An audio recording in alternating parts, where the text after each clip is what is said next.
बिस्मिल्लाहिर्रहमानिर्रहीम। शुरू करती हूँ अल्लाह के नाम से जो बड़ा ही करीम और रहम वाला है। रब्बी शरह ली सदरी व यस्सिर ली अमरी वहलुल उक़दतम मिन लिसानी यफ़क़हू क़ौली। आज के प्रोग्राम का बाकायदा आगाज़ मैं तिलावत कुरान पाक से करूँगी, जिसके लिए मैं बुलाना चाहूँगी बिलाल अहमद को स्टेज पे तिलावत करें। बिस्मिल्लाहिर्रहमानिर्रहीम। कुल हुवल्लाहु अहद अल्लाहु समद लम यलिद वलम यूलद वलम यकुल लहु कुफुवन अहद। सदक़ल्लाहुल अज़ीम। अब मैं बुलाना चाहूँगी नात के लिए ज़ैबुन निसा के स्टेज पे आए और हमें नात सुनाएं और बाकायदा आगाज़ हो इस प्रोग्राम का, क्योंकि जहाँ आप सल्तनत का जिक्र ना हो तो वो महफिल है। मुस्तफा को देखा, रुखे मुस्तफा को देखा तो दियों ने जलना सीखा। रुखे मुस्तफा को देखा, मैं तलाश में थी रब की, कहाँ ढूंढती मैं उसको। मैं तलाश में थी रब की, कहाँ ढूंढती मैं उसको। चले जब मेरे मोहम्मद मोहम्मद, चले जब मेरे मोहम्मद, तो जहाँ ने चलना सीखा। रुखे मुस्तफा को देखा।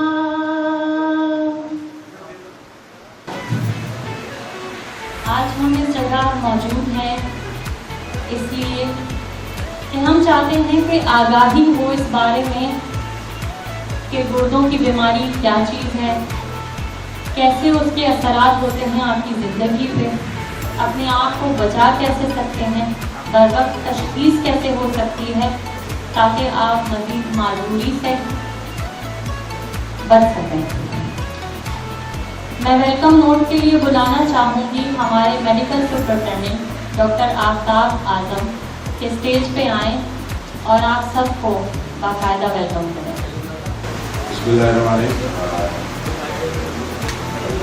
यहाँ पे आए मेरे स्पेशल गेस्ट डॉक्टर तारिक, रियाज, ईशान, जावेद साहब, डॉक्टर इकबाल गांधी साहब और डॉक्टर पूरन गांधी साहब और मेरे आए हुए गेस्ट जो सामने जुड़े थे। और इस सेमिनार पे आप सबको वेलकम करता हूँ और इंशाल्लाह आपका ये सेमिनार जो आप बहुत ही फ़ायदेमंद होगा सबके लिए और सागर की आवाम के लिए। कुछ किसी भी ऐसे प्यारे दोस्त हमारे बाहर से आए हैं और उन्होंने अपना टाइम निकाला और MSMS वालों का बहुत ही मशहूर कि उन्होंने टाइम दिया और यहाँ पर आए और बड़ी मेहरबानी आप लोगों की सब। हमारे पास यहाँ पे मखसूस गेस्ट जो हमारे कराची से आए हैं, MSMS हमारी NGO है जिसके बारे में अभी एक वेलकम वीडियो दिखाई जाएगी, आप ज़रा देखिएगा। हमारे पास साथ कोलैबोरेशन में वो हैं डायलिसिस सेंटर के, बहुत ज़्यादा हेल्प आउट किया है। मज़ीद आपको सर इकबाल बताएंगे, उससे पहले ये वीडियो आप ज़रा देख लीजिएगा।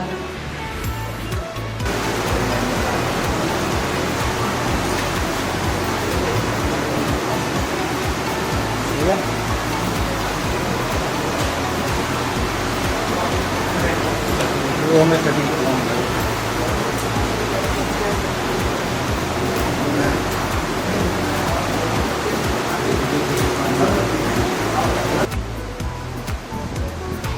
हेलो,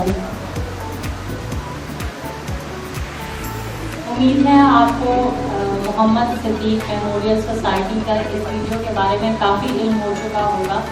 इंतहाई बेहतरीन सहूलियात हैं जो कि बगैर किसी मुआवजा के लिए लोगों को दी जा रही हैं, जिसमें तिब्बी मुआयने, इलाज और तालीम के बारे में भी जैसे कि बताया वीडियो में ये सब किया जा रहा है।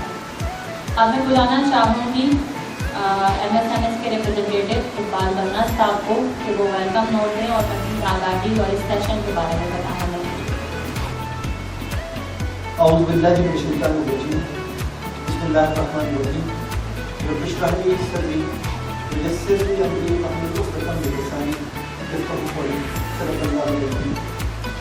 मोहतरम मेहमान, डॉक्टर साहिबान, समाजी शख्सियतों और सभी मुअज़्ज़िज़ शिरकत के ग्रहण के दिली गहराइयों सां आहिगा।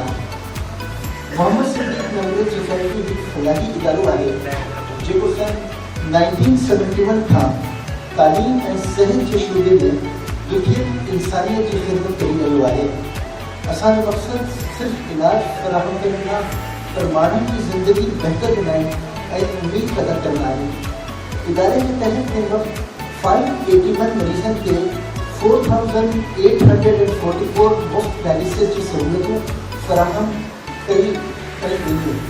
कराची ऐं सिंध गवर्नमेंट में निजी शोबे जे 6 अस्पतालनि में मुस्तहिक मरीज़नि खे मुफ़्त डायलिसिस जूं ख़िदमतूं ॾिनियूं वञनि थियूं। कराची खां ॿाहिरि शाह भिड़ाई मेडिकल सेंटर ऐं सिविल अस्पताल सांगड़ में इही सहूलतूं मौजूद आहिनि। इन्हनि सभी डायलिसिस सेंटरनि में सिर्फ़ मुफ़्त डायलिसिस ही न पर मुफ़्त दवाइयों ऐं माहिर नेफ्रोलॉजिस्ट जी मुफ़्त OPD पर मौजूद आहे। जिन मज़ीद मरीज़ बिना माली परेशानी के बेहतर इलाज हासिल कर सघनि था। इन खां अलावा कराची के उस्मानिया इलाइक़े औरंगी टाउन ऐं अलीगढ़ शिफा अस्पताल क़ाइमु आहे जिथे जनरल OPD सां गॾु चमड़ी जी बीमारियुनि, शुगर ऐं ॿियनि आम बीमारियुनि जी इलाज जूं सहूलियतूं मौजूद आहिनि। हिते को बि कैश काउंटर कोन आहे ऐं मरीज़नि खे मुफ़्त दवाऊं ॾिनियूं वञनि थियूं। PD जिनके टेरिटोरियल डायलिसिस चवनि था, असांजी कोशिश आहे त जदीद डायलिसिस जे तरीक़े यानी टेरिटोरियल डायलिसिस ज़रिए मरीज़नि जी ज़िंदगी वधीक आसान, बावकार ऐं कारगर बणाई वञे। मुस्तक़बिल जे मंसूबनि में जदीद डायबिटिक सेंटर ऐं state of the art kidney transplantation centre जो क़यामत शामिल आहे। तालीम जे शोबे में इदारो पंहिंजी अहम किरदार अदा करे रहियो आहे। गार्डन वेस्ट वारे इलाइक़े में ये कराची जो इलाक़ो आहे गार्डन वेस्ट, इन इलाइक़े में मुस्तहिक ॿारनि खे 5वीं जमात ताईं मुफ़्त तालीम फ़राहम कई वेंदी आहे, जंहिंमें ख़ासि तौर ते छोकिरियुनि ते न्याणीअ ते ध्यानु ॾिनो वेंदो आहे। इन्हनि खे क़ुरान नाज़िरा पर पढ़ायो वञे थो। इन खां अलावा 13 गवर्नमेंट गर्ल्स सेकेंडरी स्कूलनि जे 8वीं जमात खां मैट्रिक ताईं शागिर्दियाणियुनि लाइ तालीम सीरत प्रोग्राम तहत आदाब ज़िंदगी, अखलाक ऐं कामयाब ज़िंदगी जा तरीक़ा सेखारिया वेंदा आहिनि जिन्हनि हू बहितर इंसान ऐं मज़बूत माशरे जो हिस्सो बणिजी सघनि था। अॼु जो ही सेमिनार पर इन्हीं सफ़र की एक अहम कड़ी आहे। असां चाहियूं था त गुर्दे जी बीमारियुनि बाबति आगाही वधे, माण्हू बीमारी का बचाव की अहमियत समझनि ऐं हर फ़र्द सेहतमंद ज़िंदगी तरफ़ कदम वधाए। तव्हां सभी जी शिरकत असां लाइ इज़त ऐं हिम्मत जो सबबु आहे। हिकु भेरो तव्हां सभी जो दिल सां धन्यवाद। Thank you very much. महिरबानी। मुझे सिंधी मुझे इल्मु आहे त ॾाढी मशहूरु आहे, इन जे बावजूदि वापसि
Karachi, and also the chief guest.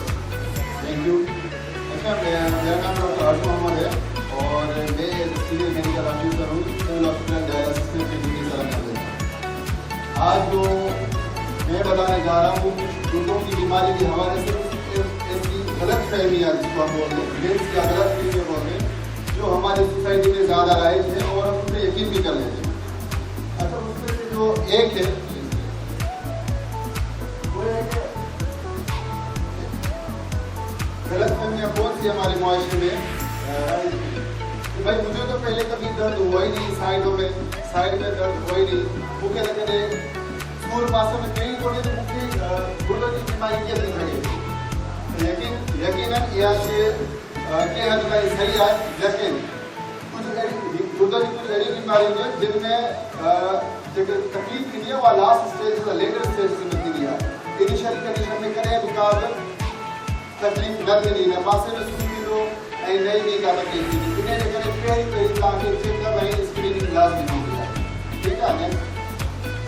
अच्छा, ये किया है सिर्फ ओल्डर एजेस या जैसे मुझे उम्र को ने मुझे हजरी बीमारी नहीं थी भाई, ठीक है, मुझे कहना उम्र को ने आना कहना दो है, मैं तो भी छोटा हूँ, मुझे एकदम से बीमारी कैसे हुई?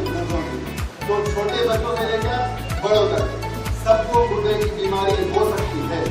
जिस तरीके से पहले हमारे पास था कि भाई डायबिटीज या हाइपरटेंशन है, शुगर या ब्लड प्रेशर है, भाई बच्चों को नहीं हो सकता, लेकिन आजकल ये चीज़ें नहीं है, सबको कोई ना कोई बीमारी हो सकती है। शुगर और ब्लड प्रेशर की वजह से गुर्दे के इफेक्ट हो सकते हैं, बच्चों से लेकर बड़ों तक सबको गुर्दे की बीमारी हो सकती है, जब तक कि उसकी तशखीस नहीं की जाती। ठीक है।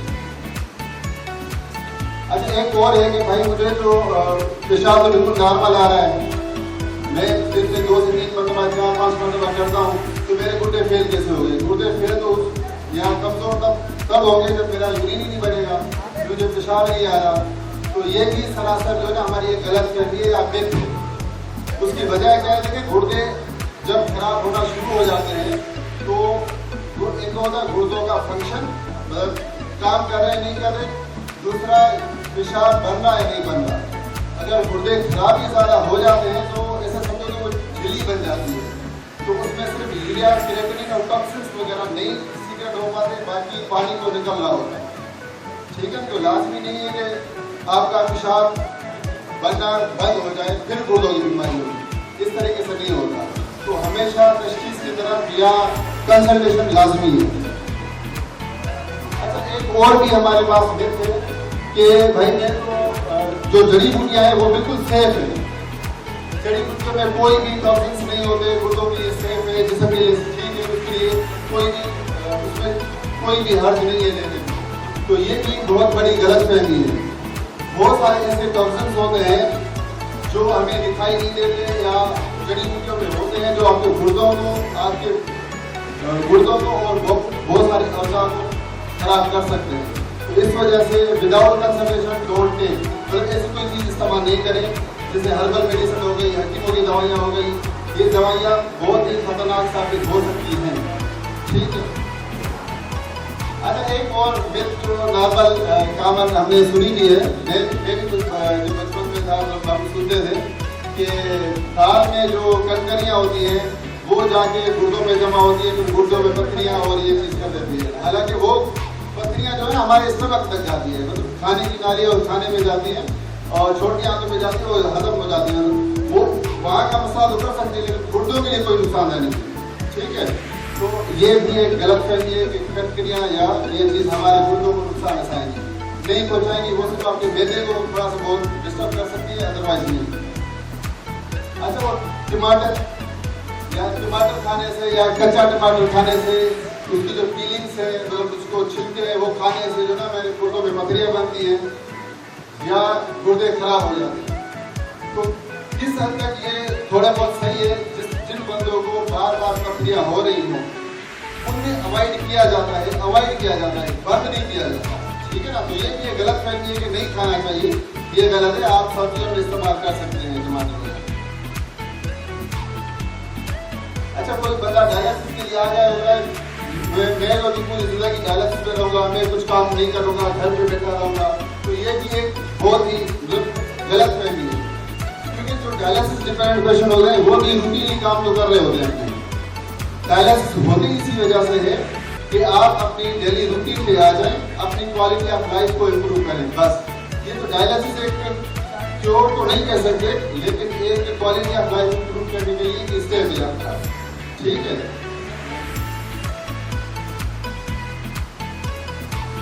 मेरी को भी उम्र ही नहीं, तो मुझे एकदम से कैसे गोले खराब हो गए। तो अगेन किसी भी उम्र में हो सकती है, छोटे बच्चों से लेकर बड़ों तक किसी भी उम्र में घुटनों की बीमारी हो सकती है, छोटे बच्चों या बड़ों से इसका कोई ताल्लुक नहीं होता। तो जो भी अगर कोई सिम्टम्स है, हल्की फुल्की है या किसी फैमिली हिस्ट्री है, किसी को घुटनों में हल्की पत्नियां होती है, तो टेस्ट लाजमी करवाएं, स्क्रीनिंग लाजमी करवाएं, डॉक्टर से कंसल्ट लाजमी है। अच्छा, एक और चीज है कि पानी, मुझे ना मैं बहुत ज़्यादा पानी इस्तेमाल करता हूँ, या पानी पीने से जो ना गुर्दे साफ हो जाते हैं। नो डाउट इसमें कोई शक नहीं है कि जिसको बार बार पथरियाँ बढ़ रही हो या छोटी छोटे ज़रात जिसको बोलते हैं भाई कॉम्प्लिकेशंस हो रही है, उनके लिए पानी का इस्तेमाल करना तो बेहतर है, फायदेमंद। जो हमारे देहाती लोग हैं, गाँव में काम करते हैं, हाइड्रेशन कम है, पानी कम इस्तेमाल करते हैं, वो उनके लिए तो बेहतर है। लेकिन अल्लाह ताला ने एक मैकेनिज्म रखा है, हेल्थ मैकेनिज्म। जब भी आपको प्यास लगेगी, जब भी आपकी पानी की कमी होगी तो आपको प्यास लगेगी, तो जब प्यास लगे उतना ही पानी पिए। हद से ज़्यादा पानी पी सही नहीं और नहीं बोल सकते, लेकिन 2 to 3 लीटर आपको लेने चाहिए जब तक कि आप किसी प्रॉपर नेफ्रोलॉजिस्ट से कंसल्ट नहीं करेंगे। ठीक है, किसी गुर्दे वाले डॉक्टर को दिखाना है। एक जो है कि भाई मर्दों को ही गुर्दों की बीमारी हो सकती है, फीमेल जिससे जो है ना वो उनमें नहीं होती। तो ये भी एक मिलती है कि लाजमी नहीं है कि मेल और फीमेल, मर्द और औरतों में कोई डिफरेंस है, दोनों को इक्वली अफेक्ट कर सकती है कोई भी गुर्दे की बीमारी।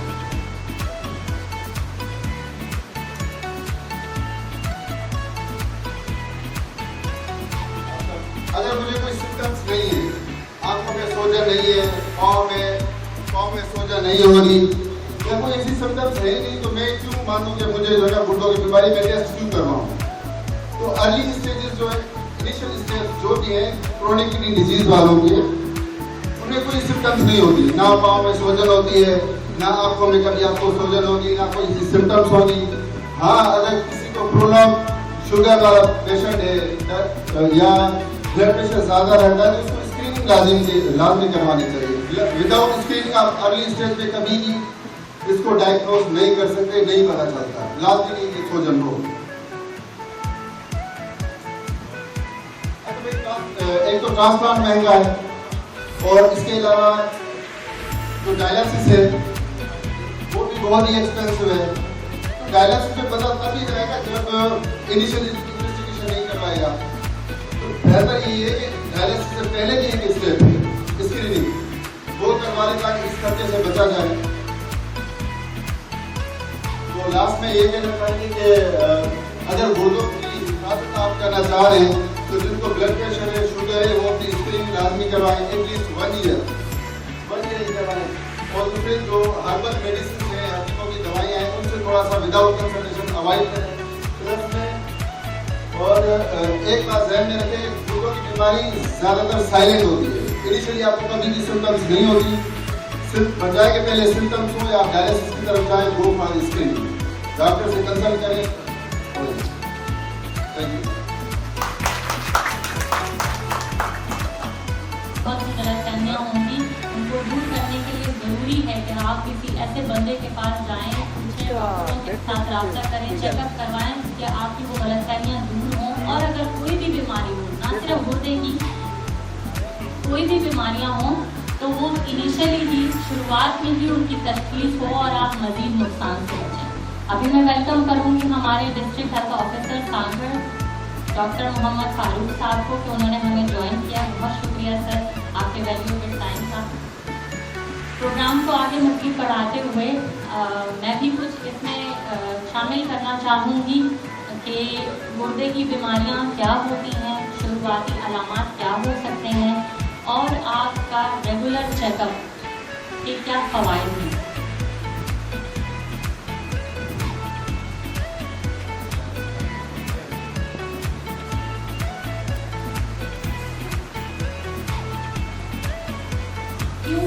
गुर्दे के बारे में जानना ज़रूरी है कि हमें बीमारी है या होने वाली है, ताकि हमारे पास चॉइस हो। कैसी चॉइस? इलाज की, अपनी ज़िंदगी गुजारने की, अपने पैसे बचाने की, सेहत बचाने की। हम हमेशा सुनते हैं जान है तो जहान है, तो जान भी अल्लाह की अमानत है और हमें इसका ख्याल रखना है। क़यामत के दिन आपसे इस चीज़ का पूछा ज़रूर जाएगा कि आपको कोई बीमारी हुई, आपने इलाज क्यों नहीं कराया। अगर इलाज इतनी बुरी चीज़ होती तो अल्लाह इंसान के दिमाग में कभी न डालता। तो इसलिए ज़रूरी है कि आपको पता हो कि आपके जिस्म के मुख्तलिफ आज़ा कैसे काम करते हैं। क्या करते हैं आपके गुर्दे, आपके ख्याल में क्या काम करते हैं। हमने बचपन से सिर्फ ये सुना था पेशाब बनाते हैं, बाद में ये पता चला नहीं। जिस तरह बाकी आज़ा ज़रूरी हैं हमारे जिस्म के सारे सिस्टम्स हैं उनको संभालते हैं, इसी तरह एक अहम जुज़ है जो ऐसे काम भी करते हैं जिसे हमें एक नहीं था।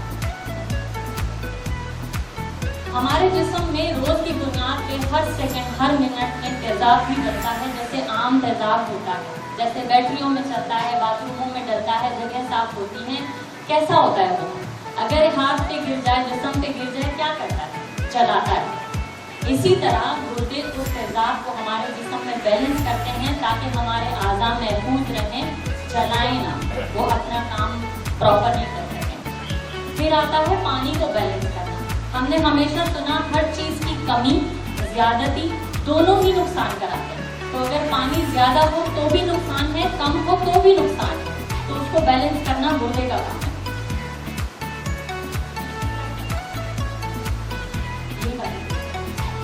उसके बाद आते हैं नमकियात।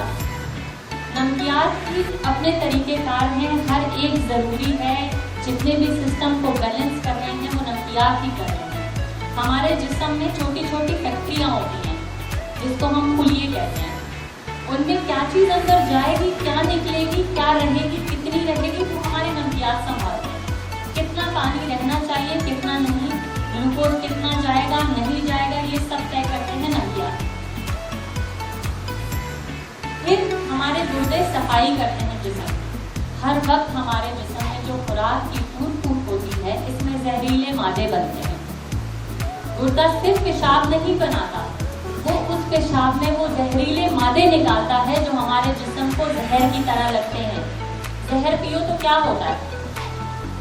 मर जाते हैं लोग। इसी तरह अगर कोई गुर्दे के मर्ज में मुब्तला हो, ये जहर जिस्म से ना निकले, जमा होते होते आखिर में आज़ा एक एक अपने काम छोड़ देंगे और क्या होगा? आखिर में डायलिसिस पे आएंगे। और आपकी जिंदगी कैसी होगी? रोजमर्रा के काम कर सकेंगे आप? नहीं। आपके पैसे जो आप कमा रहे हैं एक अच्छी जिंदगी बनाने या गुजारने के लिए, उस पर क्या असर पड़ेगा? आपके बच्चों पे क्या असर पड़ेगा? सारी चीजें आपकी डिस्टर्ब हो जाएंगी। उसके बाद आता है ब्लड प्रेशर। इसमें भी काम पानी और नमकियात का है और कुछ ऐसी दवाइयाँ जो हमारे गुर्दे बनाते हैं जिससे ब्लड प्रेशर अगर ज़्यादा हो तो कम होता है, कम हो जाए तो उसे बढ़ा दिया जाता है। ये कुदरती तौर पे अल्लाह ताला ने सिस्टम रखा हुआ है। जब ये चीज़ें खराब हो जाए तो हमें ब्लड प्रेशर की दवाइयों की ज़रूरत पड़ती है। एरिथ्रोपोइटिन यहाँ लिखा हुआ है, ये एक किस्म की दवाई है जो कुदरती तौर पे हमारे जिस्म में बनती है और इससे गुर्दा बनाता है। ये सिग्नल देता है हमारी हड्डियों को कि तुम्हें खून के लाल जरार बनाने हैं। जब गुर्दा खराब होता है ये दवाई जिस्म में नहीं बनती, उससे क्या होता है? खून की कमी। खून ही है जो हमारे जिस्म को ताकत देता है, खुराक पहुंचाता है, हर जगह जाता है, हर आज़ा की अपनी ज़रूरत को पूरी करता है। और अगर इसमें कमी आ जाए तो भी एक एक करके सारे आज़ा आपका काम करना छोड़ देंगे और मुख्तलिफ बीमारियों में मुब्तला हो जाएंगे। बिल्कुल ऐसे ही जैसे किसी बच्चे को खुराक ना मिले तो वो रोना शुरू कर देते हैं, ऐसा ही है। फिर हमें पता चलता है कि ये तो, लेकिन उसका तो हल है, इसका फिर वापसी नहीं होती। उसके अलावा विटामिन डी आप ले तो रहे हैं, गोलियां ले रहे हैं, इंजेक्शन लगवा रहे हैं, लेकिन वो आपके काम तब तक नहीं आ सकता जब तक गुर्दा उसको एक्टिव ना करे, उसको काबिल इस्तेमाल ना बनाए। तो आप में से किसी को भी इतने सारे काम पता थे गुर्दे के? आप लोगों में से किसी को पता थे इतने सारे काम कि पेशाब बनाने के अलावा क्या करता है? तो अगर सोचें कि इसमें से जो जरूरी काम है सारे ये बंद हो जाए, जिंदगी मुमकिन है? कितने टाइम तक रहेगी? मुश्किल है। आना जाना, बीमारी को संभालना, और घर में एक फर्द बीमार हो तो पूरा खानदान ही बीमार होता है।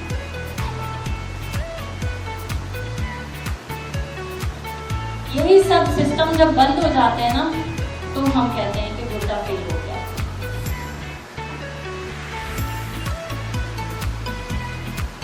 किस वजह से गुर्दा फेल हो सकता है? उनमें से कुछ वजूहात मैंने यहाँ बताई हैं, इसके अलावा भी बहुत सी होंगी जो शायद अब तक मालूम भी ना होंगी।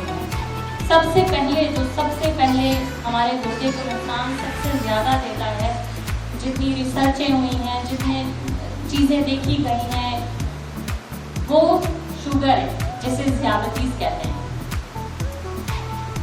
इंसान सोचे ना कि शुगर ज़्यादा बढ़ जाती है तो इंसान को ज़्यादा खुराक मिल रही है, इसमें क्या नुक्स है ना? ज़्यादा मीठा मिल रहा है जिस्म को, लेकिन ऐसा नहीं होता। ये मीठा सिर्फ खून की नसों में होता है।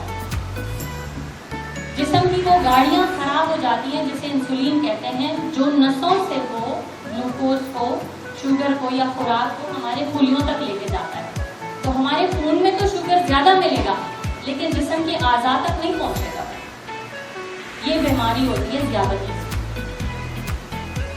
फिर आता है ब्लड प्रेशर का बढ़ना।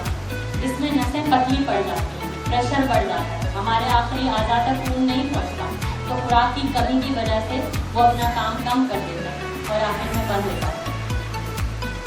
उसके बाद आता है कि पैदाइशी तौर पर अगर किसी में कोई बीमारी आते हैं, ऐसी काफ़ी बीमारियां जो पैदाइशी तौर पर भी होती हैं गुर्दों की, वो भी गुर्दे फेल करने का बायस हो सकती हैं, गुर्दों की बीमारियों का बायस हो सकती है। फिर आती है कुव्वत मुदाफ़अत। अच्छी चीज़ है, लेकिन हर चीज़ एक लिमिट में सही रहती है। कुव्वत मुदाफ़अत क्या होती है कि बैरूनी चीज़ों से जिस्म की अपने लड़ने की ताकत के वो सकते हैं आपको महफूज रखे, चाहे वो जरासीम हो, वायरस हो, जिस भी किस्म की ऐसी चीज़ें जिससे जिस्म खुद दिफा करे, उसे हम कहते हैं कुव्वत मुदाफ़अत। अगर ये कुव्वत मुदाफ़अत अपने जिस्म के खिलाफ हो जाए, यानी अपनी ही फौज अगर अपने अहदेदारान के खिलाफ हो जाए, तो क्या होगा? हंगामी सूरत हाल, और उसमें क्या होता है? चीज़ें बंद पड़ जाती हैं। फिर आता है जो पैदाइशी नुक्स किसी में हो। अमूमन देखें 2 गुर्दे होते हैं, किसी के 3 भी हो सकते हैं, 4 भी हो सकते हैं, 1 भी हो सकता है। हो सकता है कि उनमें से सारों में से कोई एक भी काम ना करे, तो ये पैदाइशी भी हो सकता है। उसके बाद गुर्दे की अपनी बीमारी है, और जैसा कि मैंने बताया कि ये कुछ वजूहात है सिर्फ जो मैंने बताई, ऐसी बहुत सी वजह हैं जो शायद अब तक दरियाफ्त भी ना हुई है।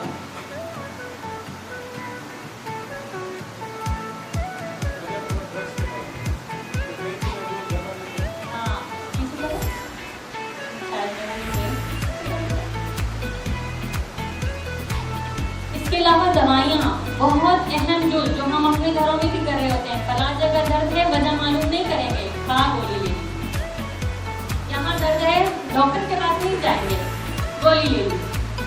करीब में कोई सिर्फ सुई लगाना जान गया है तो वो डॉक्टर बैठा हुआ है, और जो भी तकलीफ होगी ना, उसी डॉक्टर के पास जाएंगे जिसने सिर्फ सुई लगानी सीखी थी। उसे आगे पीछे कहानी का कुछ नहीं पता। एक ही फार्मूले के मुख्तलिफ कंपनियों की 5-6 गोलियां दवाइयां आपको दे देंगे, और आप ले लेंगे, और आपका दर्द चला भी जाएगा। क्यों नहीं जाएगा? इतनी सारी पेन किलर्स आपको दे दी, वो सिर्फ आपका दर्द हटा सकता है, वो आपकी बीमारी नहीं हटा सकता। दर्द तब हटेगा जब बीमारी खत्म हो जाएगी।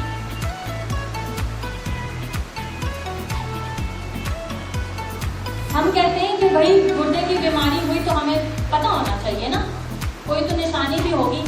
निशानी तब आती है जब 90% तक आपके गुर्दों ने काम छोड़ दिया है, क्योंकि 90 से पहले तक आपका जिस्म किसी न किसी तरीके से उन चीज़ों को संभाल रहा था। अब जब जिस्म ने साथ देना छोड़ दिया है, वो कब देगा आपको अलामात? जब 90% आपके गुर्दे खराब हो चुके होंगे, तो उसके लिए क्या जरूरी है, कैसे पता चलेगा हमें?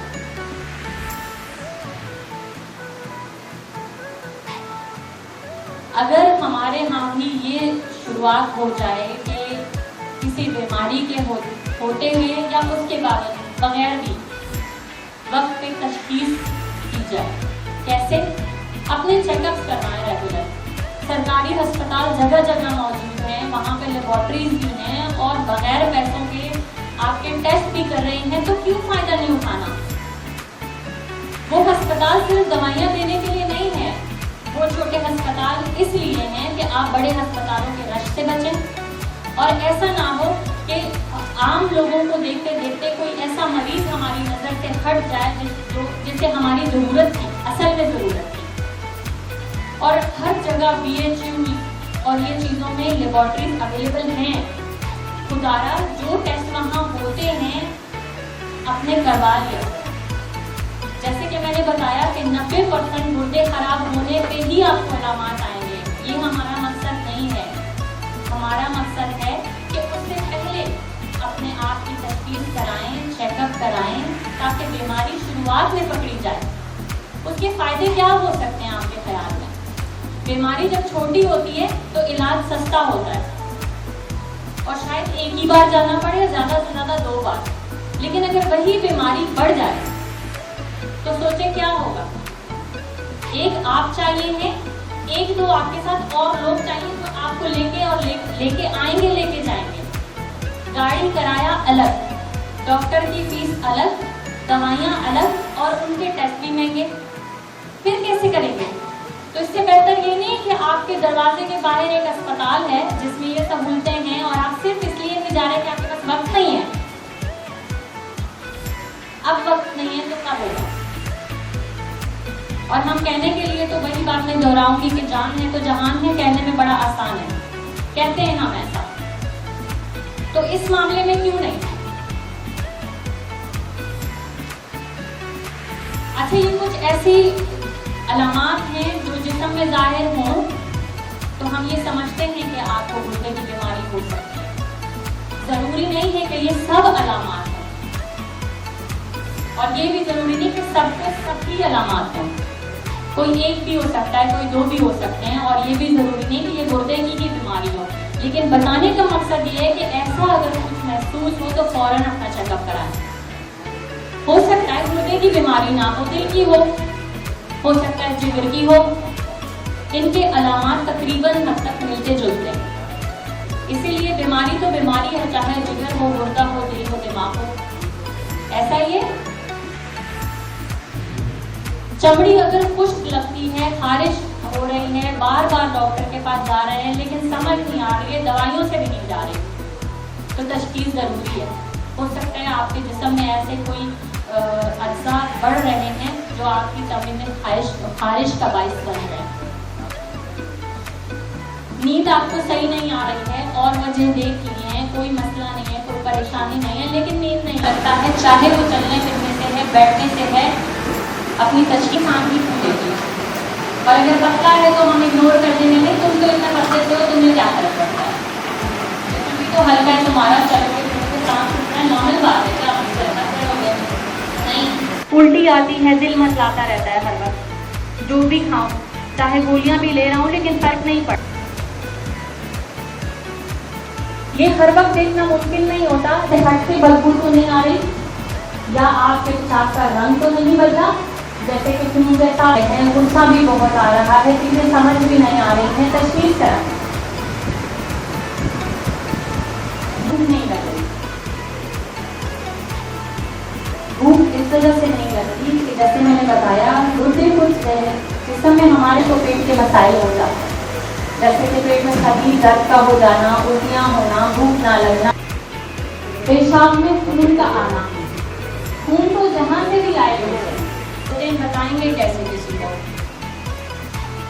डॉक्टर के पास जाना जरूरी है, वो आपकी बात किसी और को नहीं बताएगा, वो आपको डील करेगा, वो चीजें उसके पास महफूज रहती हैं, लेकिन आपको जाना है जरूर चेकअप के लिए और हर वो तकलीफ बतानी है जो आप रोजमर्रा, विटामिन हैं वो आप तक पहुंचे, आपका खून कम ना हो, आपके जिस्म में तेजाबियत कम रहे, आपकी हड्डियां मजबूत रहें, और जो गुर्दे की बीमारियों की वजह से जिस्म में खुराक की कमी आ जाती है उसको सेट रखा जा सके। ये हमारा मकसद है, ताकि हमें बीमारियों का पहले से पता चले और हम इन सब चीज़ों को कवर करें। बहुत बहुत शुक्रिया, थैंक यू।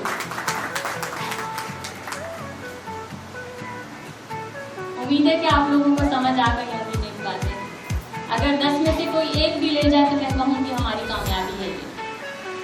अब मैं बुलाना चाहूँगी डॉक्टर खुरम दानियाल को कि वो रोज़मर्रा की जितने आदात हमारे होने चाहिए गुर्दे को महफूज रखने के लिए, लेकिन उससे पहले मैं रिक्वेस्ट करूँगी हमारे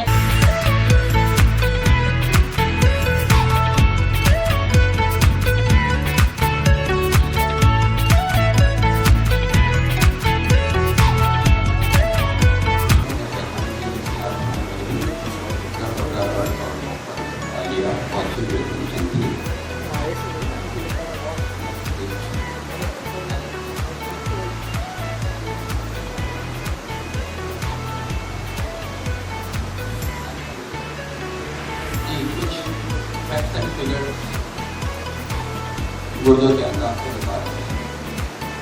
ओवरऑल देखा जाएगा 850 मिलियन ऑफ पॉपुलेशन, 850 मिलियन पूरी दुनिया में इस वक्त गुर्दे के अमराज से मुबतला हैं 850 मिलियन। दुनिया में जो प्रिवलेंस है वो 15 से 23% है। मतलब हर 15 से 20 या 20% है, तो हर 20वां आदमी गुर्दे के अमराज में मुबतला है दुनिया में।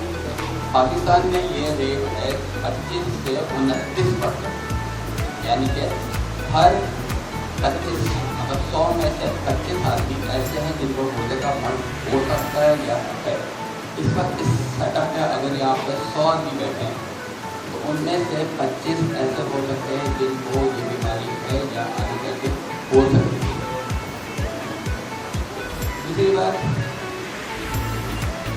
हर तीसरे आदमी को जिसको शुगर है, तीसरा आदमी उसको गुर्दे का मर्ज हो, वो आगे चल के उसका गुर्दा कमजोर हो जाता है। हर 5वां आदमी जिसको ब्लड प्रेशर है उसका गुर्दा कमजोर हो।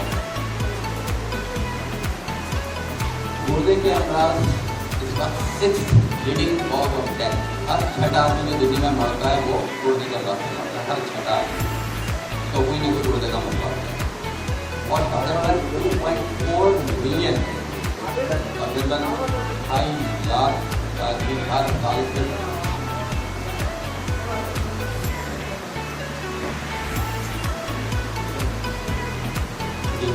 तकरीबन 2.5 लाख आदमी हर माइक या नजदीक है आवाज तकरीबन 2.5 लाख अफराद हर साल गुर्दे के अमराज से मर जाते हैं। पाकिस्तान इस वक्त 8 नंबर पे डिजीज की प्रिवलेंस के हवाले से 8वें नंबर पे हम खड़े हैं, लेकिन ये डाटा सिर्फ अर्बन एरिया का है, शहरों का है। रूरल एरिया का कोई डाटा नहीं है। अगर वहाँ पे देखें तो शायद 4थे या 5वें नंबर। हर साल तकरीबन 150 अफराद 10 लाख आदमियों में से इसकी डायलिसिस शुरू हो जाती है। एवरी 1 बिलियन के मन पॉपुलेशन का 10 लाख अफराद अगर हैं तो करीब 150 अफराद ऐसे होते हैं जिसकी डायलिसिस शुरू हो जाती है। न्यू ऑनसेट ऑफ डायलिसिस, ठीक है। और उनमें से 90% लोग ऐसे हैं जो कि डायरेक्ट डायलिसिस के जाते हैं, बीच में कोई जगह हमारे पास टाइम नहीं होता तो बताया जाता है। इतने एडवांस स्टेज वो हमारे पास प्रेजेंट करते हैं, और उनमें 25% with in 90 days, with in 3 month expire हो जाते हैं। तो आप प्रेवलेंस देख सकते हैं, जितनी ज़्यादा प्रेवलेंस है उतनी ज़्यादा डायलिसिस या जितनी हमारे फैल है और उनका रेशो के कितना बढ़ रहा है या बढ़ चुका है, स्पेशली पाकिस्तान। मतलब 30% हम लोग एस्टिमेट करते हैं, उसमें लिखते हैं कि हर 100 में से 25 से 30 अफराद ऐसे हैं जिनको गुर्दे के अमराज हो सकते हैं। चलिए अभी डॉक्टर साहब आगे हम बता दिया कि जी शुगर की वजह से होता है, ब्लड प्रेशर की वजह से, बिल्कुल ठीक है। तो मैंने पहले कहा था हर तीसरा आदमी जिसको शुगर है वो आगे चल के डायलिसिस पे आ सकता है, तीसरा आदमी। इसी तरह हर पाँचवा आदमी जिसको ब्लड प्रेशर है वो गुर्दे के अमराज पे या डायलिसिस पे जा सकता है। यहाँ पे भी डायलिसिस सेंटर है, आप उनके नीचे जाके 3 चीज़ें होंगी, शुगर है, ब्लड प्रेशर, और इस एरिया में स्टोन डिजीज बहुत है, पथरी बहुत बनती है, बेंधा पथरी बनती है। हर जवान बच्चे यहाँ पे डायलिसिस करवाना आते हैं, आप लोग उधर देखते हैं कि क्या होता है, सबके अक्सर कहते हैं कि गुर्दे में पथरी की वजह से गुर्दा खराब होता है। इस एरिया में या इस बैंड में ये पथरी की बीमारी बहुत ज़्यादा है। और पथरी क्यों ज़्यादा हो रही है, अब वो सिर्फ बहुत सारे फैक्टर्स होते हैं, वो इस पर इसी तरह बात हुई कि जी पेन ड्रग खाया जाता है, और खाई जाते हैं, और पेन ड्रग वो खाई जाती हैं जो कि कहीं नुकसानदेह गुर्दे की आवाज़ है। पहले बात शिक्षा की जाती है, लोगों का अवेयरनेस नहीं है बहुत ज़्यादा, स्ट्रॉबेरी खाई जाती है। अच्छा आबादी होती है 25 करोड़ की आबादी है, 25 करोड़ की आबादी को फिल्टर नहीं किया जा सकता, हर एक का टेस्ट नहीं किया जा सकता। सवाल नहीं कर सकते कि 25 करोड़ की आबादी को हर एक का टेस्ट करना, शुगर का के लिए इसको बीमारी है, इसको बीमारी नहीं, इसको गुर्दे का मसला है, तो उस तरह हमने बहुत बेसिकली कुछ क्लासिफिकेशन करके कैटेगराइजेशन किए कि हम पहले उनको फिल्टर करेंगे। अब उनमें से कौन से होते हैं वो लोग जो कि रिस्क टाइम इनको किडनी डिजीज हो सकती है। सबसे पहले जो होते हैं family history of kidney disease. Family history of kidney disease इसमें क्या होता है, अगर एक पेरेंट्स में दोनों को शुगर है और दोनों पर गुर्दे की कमजोरी आ रही है, जो कि ऑफ अपने बच्चों को 100% काफी होंगे कि उनको भी गुर्दे कमजोर होते हैं। ठीक है, शुगर के पेशेंट में अब हर शुगर के मरीज को गुर्दे के अमराज, गुर्दे का मसला नहीं होता है। 10 साल अनकंट्रोल शुगर है तो जाके गुर्दा कमजोर पड़ता है, 4 दिन में, 1 महीने में, 1 साल में गुर्दा कमजोर नहीं होता। 10 साल कम अज कम चाहिए होते पेशाब में चर्बी आनी या पेशाब में प्रोटीन आने के लिए 10 साल चाहिए होते हैं। अल्लाह ने बहुत मुझे अगर ये 2-4 महीने में 2-4 हफ्तों में कुछ नहीं होता। इसी तरह वो लोग जिनको कम अज कम 10 से 15 साल ब्लड प्रेशर है और अनकंट्रोल ब्लड प्रेशर है, उनका जाके उनका मुतासर होता है, हर आदमी का गुर्दा मुतासर नहीं होता ब्लड प्रेशर। इसी तरह वो लोग जो over the counter medicine use करते हैं, पेन ड्रग यूज करते हैं, कुछ बीमारियाँ ऐसे होती हैं, आर्थराइटिस है, जोड़ों का दर्द है, डेफिनेटली उसमें कोई ना कोई पेन ड्रग देना पड़ता है, तो उनको वो पेन ड्रग एडवाइस की जाती है या ये की जाए जिनका असर गुर्दे पे कम से कम हो। तो अब कहने बात है एक आदमी को आर्थराइटिस है, चला नहीं जा रहा, काम नहीं कर सकता, किडनी नहीं कर सकता, उसको हर हाल में पेन ड्रग देती है। लेकिन पेन ड्रग की बहुत सारी कैटेगरीज होती हैं, जैसे वो पेन ड्रग दी जाए जो कि गुर्दे के लिए नुकसानदेह ना हो, वो भी इसी तरह वो पेशेंट जिनको बार बार पेशाब में इन्फेक्शन होता है या बार बार पेशाब गुर्दे में पथरी बनती है, तो ये वो लोग हैं जिनको फिल्टर किया जाता है और उनको हम कह सकते हैं कि ये as compare to other population ये किडनी डिजीज के ज़्यादा हो सकती है।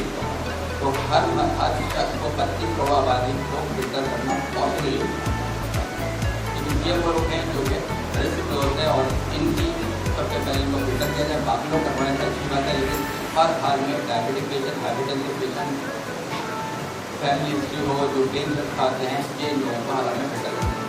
अब सवाल ये पैदा होता है फिल्टर क्या किया जाए, इसलिए सिर्फ 2 टेस्ट किए जाते हैं, कुछ बहुत ज़्यादा डॉक्टर टेंशन फिल्टर करना इसकी 2 टेस्ट होते हैं, पेशाब का टेस्ट होता है और एक खून का टेस्ट।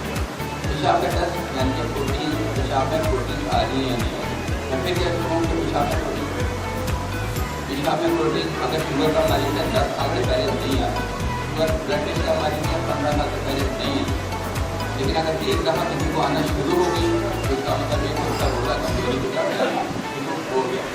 इसी तरह फ्रैटनिंग हिस्सा के अंदर का पट्टी में बनता है और पेशाब के जरिए फिर आउट होता है। तो जब गुर्दे का काम में रुकावट आती है तो खून में क्रेटिनिन का लेवल बढ़ना शुरू हो जाता है। अब एक और समझ की बात है कि नॉर्मल क्रेटिनिन जो होता है हम देखते हैं वो 1.2 होता है। एक शरीर जो होता है किसके लिए होता है? 70 किलो के आदमी के लिए होता है, हर एक के लिए नहीं होता। जो आदमी जितना वजन 70 किलो होता है क्रेटिनिन 1.2 नॉर्मल होता है। अगर क्रेटिनिन 1.2 से 1.4 हो जाए या 0.2 बढ़ जाए तो किडनी का फंक्शन 70% खत्म हो जाए तो किडनी का फंक्शन 10-30% पे आ जाता है। तो जरा सा नहीं बढ़ा ये सब कुछ बिठा देता है, ठीक है। तो वो लोग जो रिस्क में है या वो जो कैबिनेट टेस्ट करवाना चाहता है, मैं गुर्दे के फंक्शन को एक्सेस करना चाहता हूँ, इंडिया में के 2 टेस्ट मिलते हैं, पेशाब का टेस्ट और क्रेटिनिन का टेस्ट। इसकी टोटल कॉस्ट जो आती है पेशाब का टेस्ट आपकी पे आम लेवल पे अच्छी तरह से करवाएंगे तो 2-2.5 रुपये का होता है। क्रेटिनिन का ये भी 150-200 रुपये का होता है। टोटल कॉस्ट आपको आती है स्क्रीनिंग की 500 रुपये आते हैं, नॉट मोर देन 500। जिंदगी में साल में एक दफ़ा अगर आप अपनी सेहत से अपने घोड़ों के लिए 500 रुपये खर्च करते हैं तो नॉट आपकी ये कोई दफ़ा मसला नहीं होता। 500 रुपये लोग अमूमन थोड़ी थोड़ी तकरीबात में जाते हैं, वहाँ पर खर्च हो जाता है, घर में मतलब बात होती है। 500 रुपये का बड़ा मैटर नहीं करता। लेकिन बात ये है कि जब आपकी टेंशन पूरी हो तो अगर आप समझते हैं हम ऐसे नहीं समझना चाहते तो ये करते हैं ना, ठीक है।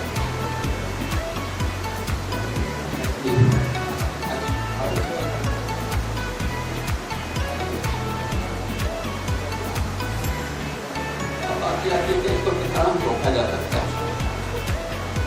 ये कोई बहुत बड़ी रॉकेट साइंस नहीं है। अपनी शुगर कंट्रोल करेंगे, अपनी ब्लड प्रेशर कंट्रोल करेंगे, पानी करेंगे, बहुत अच्छा रहेगा।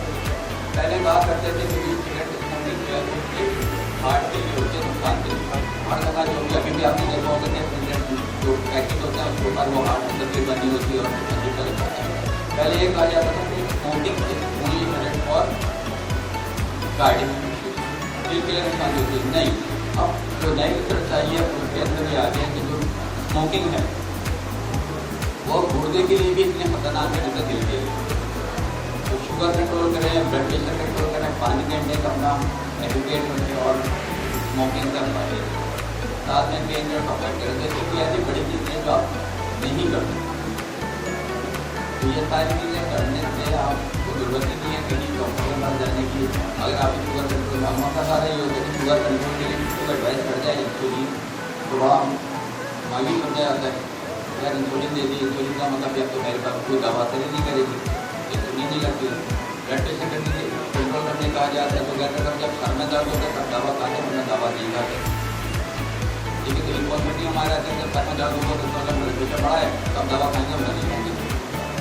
अगर इन चीज़ों को रूटीन में ला के दवाओं को अपने टाइम से अगर इस्तेमाल करें तो मेरे नहीं खाई कि शुगर या ब्लड प्रेशर कंट्रोल में नहीं आए, बड़ा आराम से कंट्रोल किया जा सकता है। तो ये कई चीज़ें और करने की जरूरत नहीं होती। अच्छा, अब एक दफ़ा किसी को किडनी डायग्नोज हो गई, अब आपके पास ऑप्शन क्या रहता है? आपके पास 3 ऑप्शन है। 3 ऑप्शन क्या है? फिर आपकी जो दवाएँ चल रही हैं आप चलाते हैं उनको। अगर आपका किडनी का फंक्शन काबिल है कि अभी आपको दवा का इलाज हो जाता है तो आपको मेडिसिन की जरूरत है।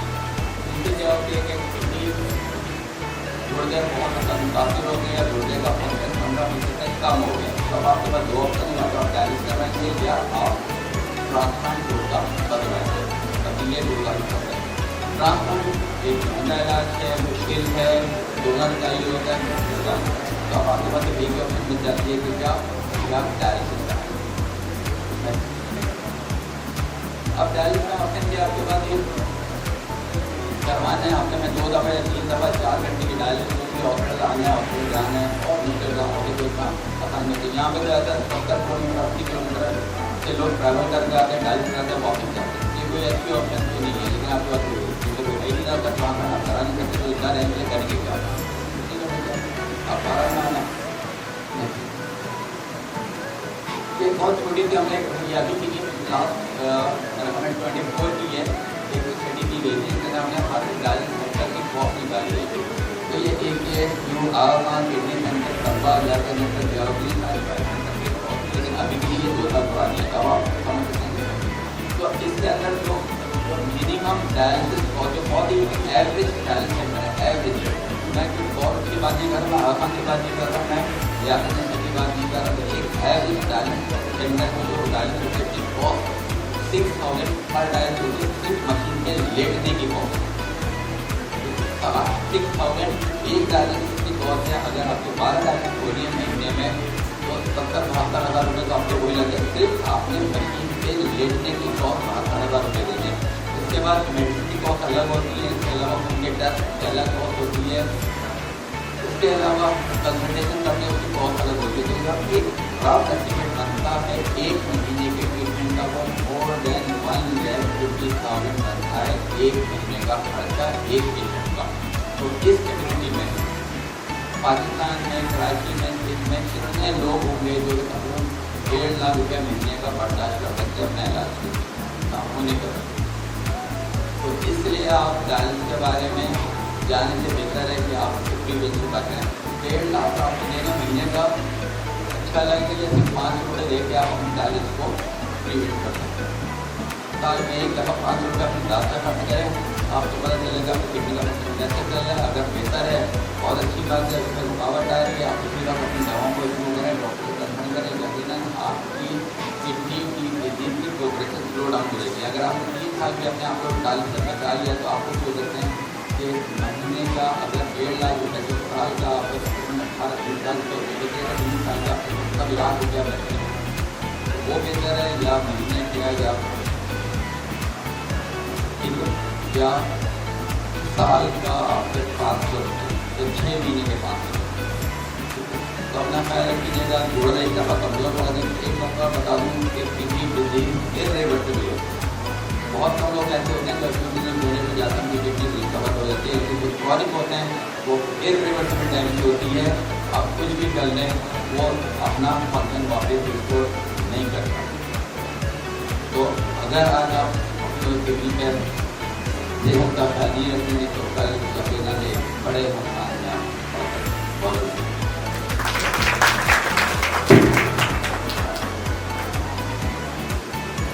कल बातें बताएंगे शायद आज तक मैंने भी ना रियलाइज़ की हूँ। बहुत बहुत शुक्रिया इस चीज़ का। और मैं उम्मीद करती हूँ कि जितने लोग यहाँ मौजूद हैं ज़रूर वो जाके अपने इलाकों में, अपने मोहल्लों में, अपने शहरों में हमारे सफ़ीर बनेंगे। जिसने एक इंसान को बचाया उसने पूरी इंसानियत को बचाया। तो ये भी सबका जारिया ही रहेगा कि एक इंसान अच्छी बात सीखता है तो वो दूसरे तक पहुंचाता है। बहुत बहुत शुक्रिया आप सब के आने का, बहुत बहुत शुक्रिया। और उम्मीद करती हूँ कि इससे आपको फ़ायदा हुआ होगा। अगर किसी को कोई सवाल है तो पूछ सकते हैं।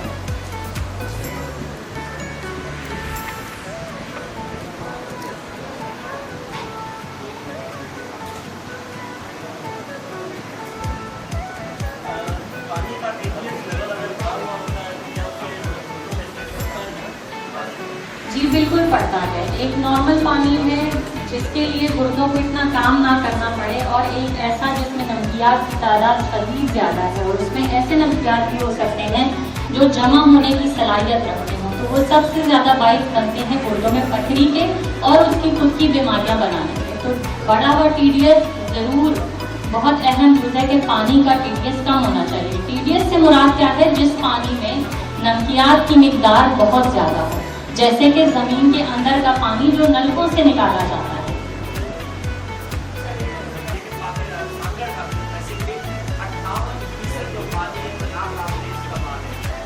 ज़्यादातर हम कोशिश करते हैं कि आप मिनरल वाटर ये पानी से बात करते हैं।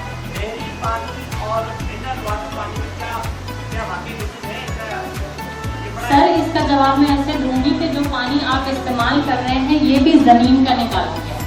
इसको मशीनों से गुजार के इसका नमकियात को कम किया जाता है, लेकिन फिर भी इसकी बनिस्बत नहरों का पानी बेहतर है। ठीक है, लेकिन उसको ट्रीटमेंट की ज़रूरत है।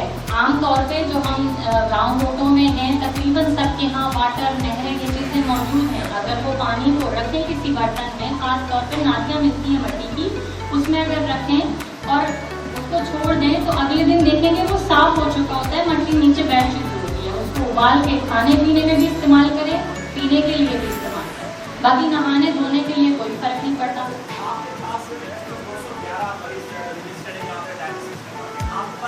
100 सर 211 नहीं।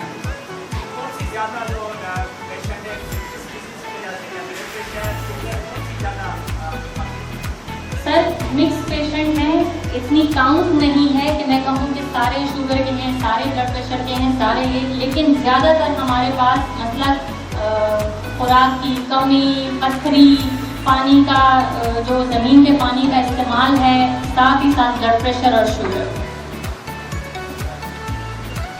और अब हम शील्ड डिस्ट्रीब्यूशन के लिए मैं अपने MS साहब को भी जहमत दूंगी और DHO साहब को भी और सर तारिक साहब को खानों को पेश करें।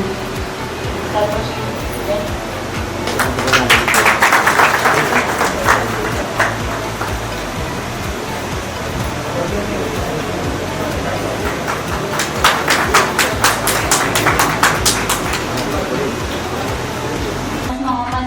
सर यहाँ देखिए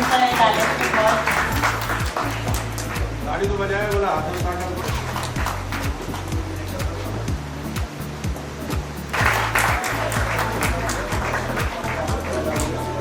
थैंक यू सर। उन्होंने हमें ज्वाइन किया।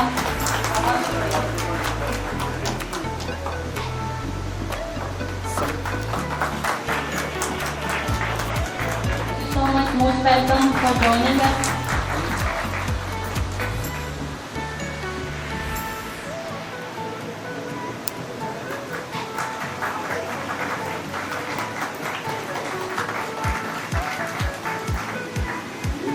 डॉक्टर आलिया को क्रेडिट जाता है कि उन्होंने जो डॉक्टर आज ने और डॉक्टर आलिया जो अभी तक मेहनत से इस बार को इसको रखा हुआ है और मेहनत की है, पेशेंट के ऊपर भी उन्होंने मेहनत की है, तो मैं समझता हूँ कि ये बात इनका घर है, तो इनके लिए जोरदार ताड़ियाँ होनी चाहिए इस बात पर।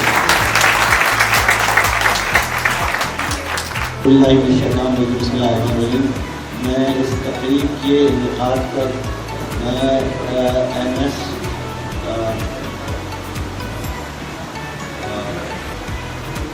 हॉकी को प्राउड मीटिंग को धन्यवाद देता हूँ। इतनी खूबसूरत उन्होंने जो है वो तकरीब और ये शायद हमारी MS की पहली आ गई उसको जो है उन्होंने तकरीब किया है और अल्लाह ताला हमें कामयाब करे और हम दुआ कर रहे हैं कि आप आइंदा में साल के बहुत अच्छा है।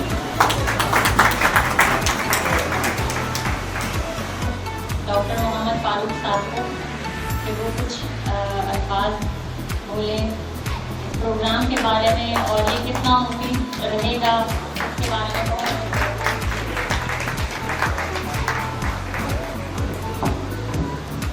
बिस्मिल्लाहिर्रहमानिर्रहीम। सबसे पहले तो आफ्ताब साहब का बहुत शुक्रिया कि उन्होंने इतने अच्छे सेमिनार में मुझे बुलाया। मेरे लिए बात भी है, मैं डिस्ट्रिक्ट हेल्थ ऑफिसर रिसेंटली बना हूँ, तो हर गए बगए मैं जिन प्रोग्रामों में जा रहा हूँ तो मुझे अच्छा लग रहा है कि सिस्टम जो है वो काफ़ी लोगों को अवेयरनेस दे रहा है ऐसी डिजीज़ के बारे में जो बहुत ख़तरनाक है। मैंने 3 महीने से सर अपने एक छोटा सा सेटअप फ्लाई क्लिनिक अपने गांव के अंदर एक मोहल्ले के अंदर शुरू की है। 7 से लेकर 9 बजे तक रोज रात को बैठता हूँ। 3 महीने में अगर मैंने 1000 पेशेंट देखी हैं तो 60 के करीब मरीज जो हैं वो मैंने क्रोनिक डिजीज़ के निकाले हैं रीनल। अच्छा, मैंने फिर लोगों को ये भी देखा कि लोग बहुत परेशान हैं, पहले तो मानते नहीं हैं कि उनको ये डिजीज़ हैं, वो उनकी लैब्स कराई जाती हैं कि किसी हॉस्पिटल से फ्री या किसी तरीके से भी, फिर उनको समझाया जाता है कि अब आपको इस पर डायलिसिस पे जाना होगा, लोग मानते नहीं। और जिनकी डायलिसिस चल रही है वो बेचारे डिस्टर्ब है फैमिली के, जैसे हमारे रिस्पेक्टेड स्पीकर साहब ने बताया कि कई लोगों के पास 1.5 लाख रुपये ही नहीं है, इस टाइम बहुत कंडीशन ख़राब है।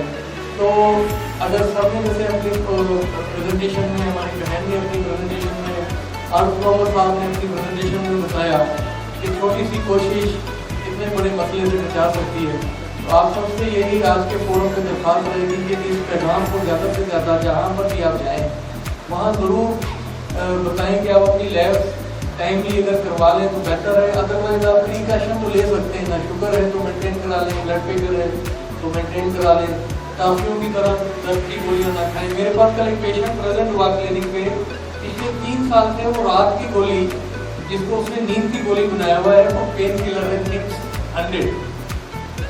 निम्स की एक गोली है जो कि बहुत खतरनाक किस्म का पेन किलर है, मैंने तो लिखा भी नहीं कभी लाइफ में। वो 3 साल से वो गाना एज ए नाइट पिल लेके उसको खा के सो रहा है वो मरीज 3 साल। तो अवेयरनेस का बहुत फुकदान है। जो LHW LHF बहनें मेरी बैठी हैं, मेरा फख्र है हमारे डिपार्टमेंट का। आपसे भी गुजारिश है और तमाम मेडिक्स जो लोग पैरामेडिक्स बैठे हैं तो काइंडली इस पैगाम को ज़रूर पहुँचाएँ कि अपने गुर्दों की हिफाजत करें। आप बचेंगे तो आपका खानदान बचेगा। आए हुए तमाम मौजूद मेहमान जो कराची से इतनी दूर से आए हुए हैं उन सबको भी बहुत ज़्यादा इस प्रोग्राम पे आने के लिए सर आपको सब लोगों को बहुत ज़्यादा मुबारकबाद हो। आप लोगों का शुक्रिया कि आप लोग गायब हो जाए आकर अपने कीमती वक्त में से लोगों को, हम जैसे सोए हुए लोगों को जगाते हैं और अपनी क्षमा जलाते हैं। अल्लाह पाक आप लोगों को इसका अजर ज़रूर देंगे। आप सबका बहुत शुक्रिया।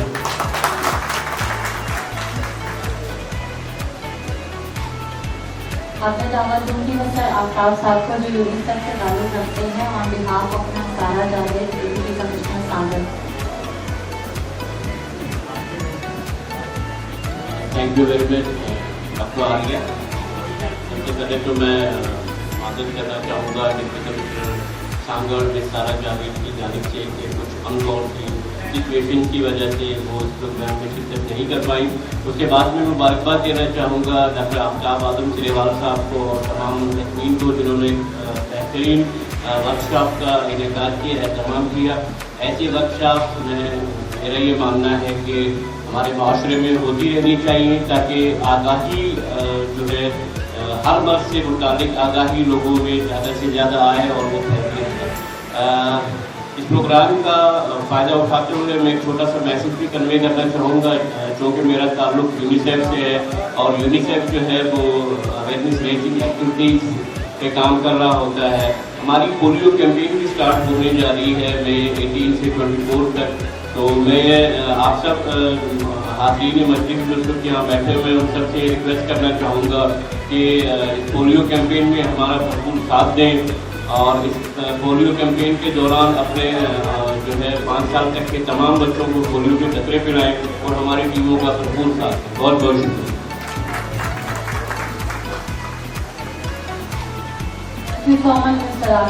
बहुत शुक्रिया।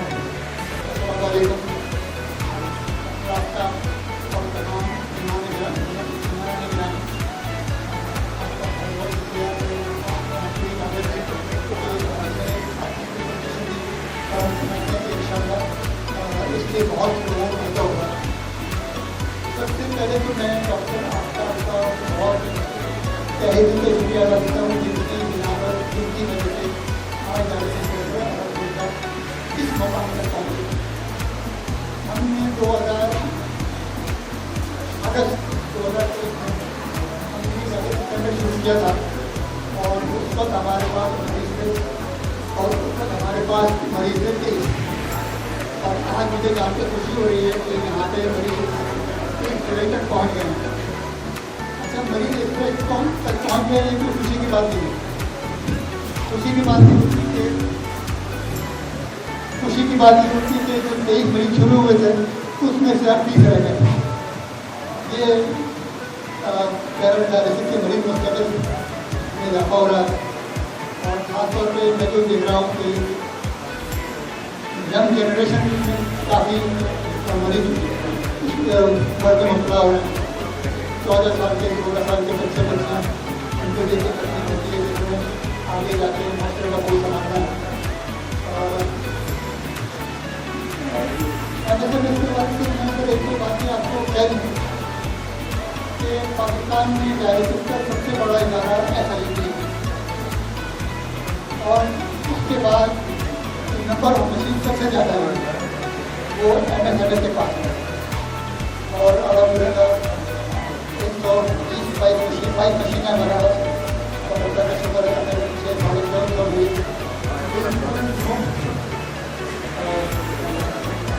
उनको इलाज काम किया। मजीद कुछ कहने की इसलिए भी कि अलहमदुलिल्लाह आपने बहुत कुछ कह लिया और लेकिन मैं डॉक्टर आफाक से गुजारिश करता हूँ कि सर साफ पानी का बंदोबस्त करें। जगह जगह शहर में अगर 4-5 अलग प्लांट बन जाते हैं तो हम समझते हैं कि 50% मरीज जो है वो इसी मर्ज में जाने से पहले बढ़ जाते हैं।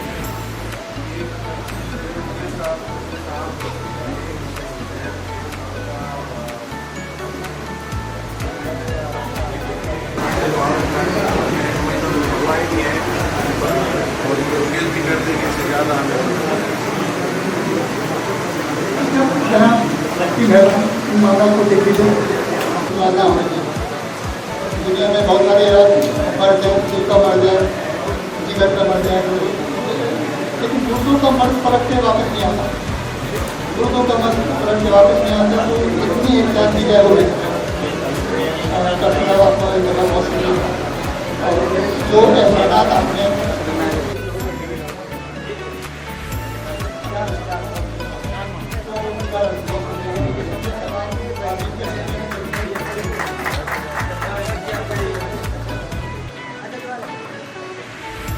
Thank you so much sir, जज़ाकल्लाह। मैं उम्मीद करती हूँ कि आज हम क्या मैसेज लेके जाएंगे कि इलाज से बेहतर है कि हम अपना ख्याल रखें। जल्दी तशखीस बीमारियों की जिंदगियां बचा सकती है, आपकी भी, आपके खानदान की भी।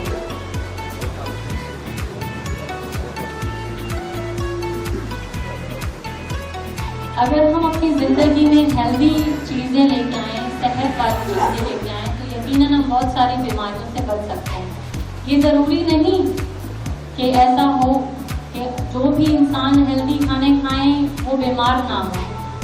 ऐसा भी मुमकिन है कि वो भी बीमार हो सकते हैं। तो तशखीस इंतहाई ज़रूरी है ताकि बर वक्त बीमारी की तशखीस हो, इलाज हो पाए। शुरुआती स्टेज में कोई बीमारी हो तो उसे हम उसका मसला हम हल कर सकें। Last but not the least, मैं सर विष्णु साहब को दावत दूंगी स्टेज पे कि वो अपना वोट ऑफ थैंक्स दें ताकि हम प्रोग्राम का इख्तिताम कर सकें।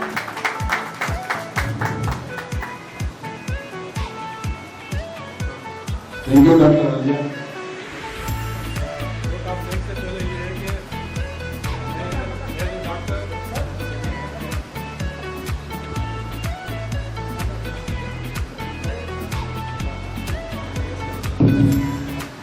एज ए डॉक्टर मैं खुद डायलिसिस पेशेंट हूँ और मैंने लास्ट 4 साल से सिविल हॉस्पिटल सांगड़ में डायलिसिस करा रहा हूँ और आपके सामने मैं अपनी जॉब भी करता हूँ, डेली अपनी ड्यूटी भी करता हूँ। सुबह 9 से 5 बजे तक अपना ऑफिस वर्क भी करता हूँ, अपने घर को भी टाइम देता हूँ और आपके सामने भी खड़ा हूँ। तो ऐसी कोई घबराने की बात नहीं है, लेकिन सबसे पहले आप एहतियात करें, इलाज कराएं और अपनी ज़िंदगी को एंजॉय करें। वोट ऑफ थैंक्स के लिए आप सब लोगों का शुक्रिया, मेहरबानी, थैंक यू। बहुत शुक्रिया। उम्मीद है कि ये आपके लिए मुफीद रहा होगा। बहुत शुक्रिया। अल्लाह आपको अपने हिस्सों में रखे।